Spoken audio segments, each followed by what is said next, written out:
Hello gamers, while recording this, I don't feel so great, my voice is messed up and my nose is messed up too, so if I sound weird, that's the reason. Anyway, on to the video. Shalom Jews, get your menorahs and put on your yarmulkes because it's time to visit the temple. That's right, my fellow Hebrans, today I'll be taking a look at one of the latest harem ichi anime called Temple. I know nothing about it and it has a fairly low score on MyAnimeList, so I'm not expecting much. But enough sheckling around, it's bar mitzvah time. I need a Jew.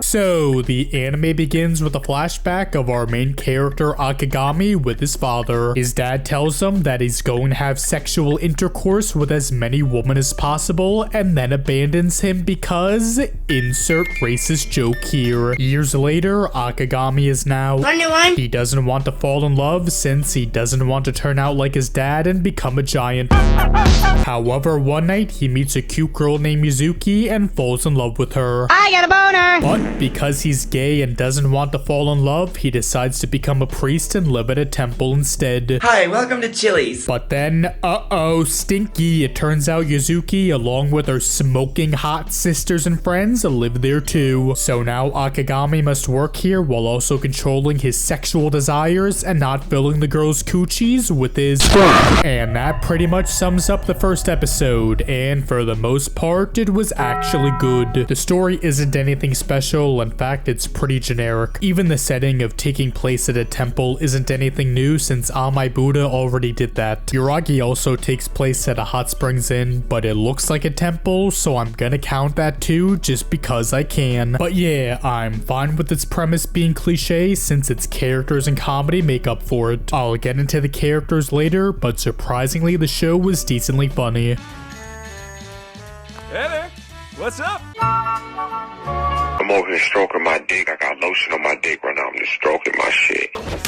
The comedy isn't always great though, when that mainly has to do with the episodes themselves being inconsistent. Some are pretty fun, some are alright, and some are just sorta meh. The show never gets bad or anything, but there's clearly a gap in quality between some of these episodes. The ones I enjoyed the most were the ones that focus on Kagura, Tsukio, and Miya since they are my favorite characters. That means that unfortunately the ones I enjoyed the least center around its main character Yuzuki. These episodes are mainly about Yuzuki training to become a priestess for the temple, and they're mostly fine. There's some good jokes and character interactions in them, but again, they aren't great. Even when they don't focus on Yuzuki becoming a priestess and instead center around her digging with Akagami, they're still just okay at best. Akagami and Yuzuki's chemistry just isn't strong enough to make me care for them when they're alone together. I don't care for Akagami that much, but he works well enough when he's with other characters like Miya and Tsukio. Again, because its story is pretty weak, a large appeal of the show is its characters. An evil ghost is among us.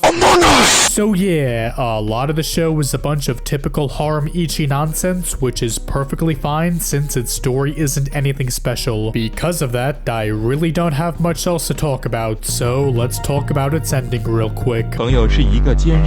So, in the last episode, Yuzuki's training to become a priestess is put on hold by the current priestess Kiki. This is because Yuzuki thinks she can run the temple all by herself and doesn't need any help from others because she's a big, strong, independent woman who doesn't need no man. Yuzuki gets sad or some shit, Akagami helps her out, yada yada, typical harem stuff. Again, I'm fine with the show being cliche and not doing anything new, but when it takes itself seriously like this, I just don't give a shit. As it is, it's a mediocre way to end the season. I could see if people like it, but I don't. I guess it's better than ending the anime with some random filler episode, but still, I was not a fan of this. Why are you crying? I need a Jew. As I said, Temple's main appeal comes down to its cast of characters. While its cast is a bit mixed, it's still overall good. Most of the characters are likable enough, and there's a couple solid ones too. As always, there's its main character Akagami, who is sadly pretty basic and generic. Now, I would normally say he's generic, boring, and say that I hate him, but I actually don't. The one thing keeping him from being just another awful harem protagonist is his voice actor, Bradley Garrett. I'll go over the dub later, but for now I'll just say that Bradley really brings the character to life. Also, one thing I mentioned earlier is that Akagami is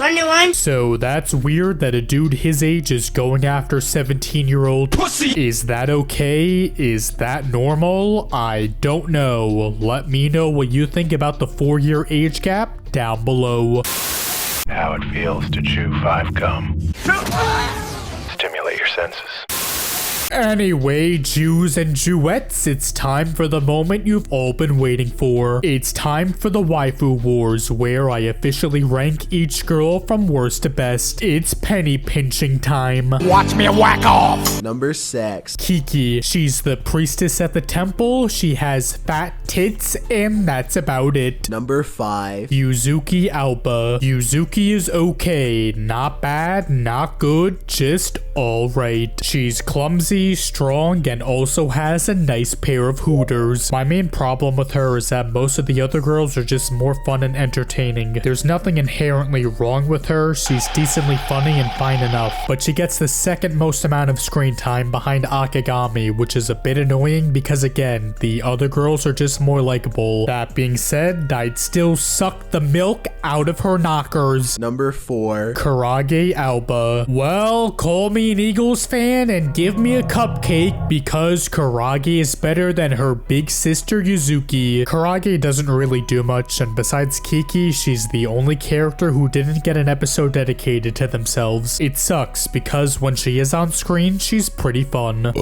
She even wants to marry Akagami, who's 7 years older than her, which is weird, but funny. Number 3. Kagura Baldwin.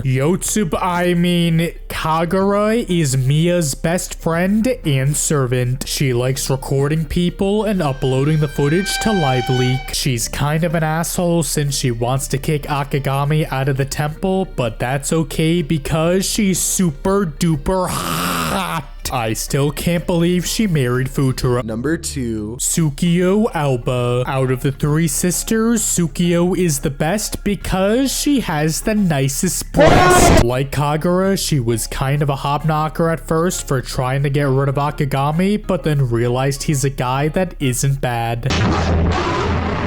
She eventually falls for him, but won't confess because she's a big soon. Number 1. Mia Kristoff. When I first saw Mia, I assumed she was going to be worst girl because she was very loud and angry, which usually isn't a good thing. However, when I got to episode 3, that all changed because Mia went from worst to breast girl. She may be loud at times, but that's okay because she's funny, and funny is good, and good is good because I like good, and she definitely has the goods. Just like Akagami, who has parental issues with his dad, Mia has issues with her mom since she's a horny son of a bitch. Her mom fucks anything that walks and anything that talks. It's a family curse that Mia wants to break since she's very horny all the time. Because they both have family issues, they agree to help each other overcome them together, which is why they become good friends. But they should become more than friends, and Akagami should plant his seed inside her vagina. The two of them should get together since Mia is best girl and the two of them have great chemistry too.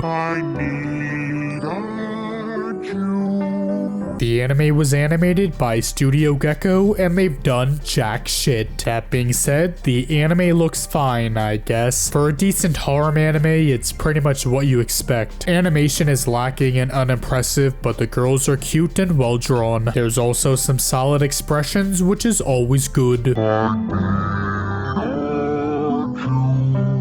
The soundtrack wasn't available on YouTube for me to re-listen to, so I'm just gonna say that it's generic and forgettable. I always skip the opening and endings, except for the third one, which is solid and very catchy. Wait, Kagura? Hey! This is really happening! Its English dub, on the other hand, is genuinely great. Every actor fits their character well and everyone is giving a solid performance. As mentioned earlier, Bradley Gareth as Akagami is great. He turns Akagami from a forgettable and boring character to a tolerable and even funny one at times. So yeah, if you're planning on watching the show, then I highly recommend the dub. It's well worth it. Well, that was Temple OS, and it was decent. It may not do anything new with the harem genre, and it does feel very familiar, but that isn't a bad thing. Temple is a good example at showing that sometimes all you need is a decent cast along with funny jokes for a show to be entertaining. The Temple of Doom gets a light recommendation, which is why I'm giving it a 6.59 out of 10.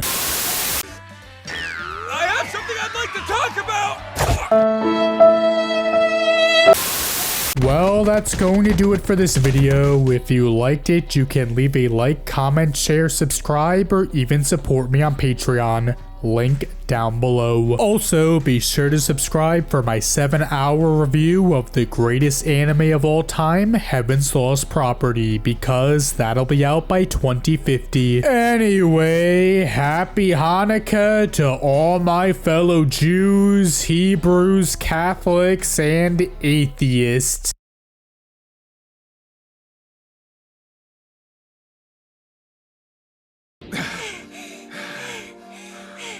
I know you can make that hand go farther than that! Yeah, you got it!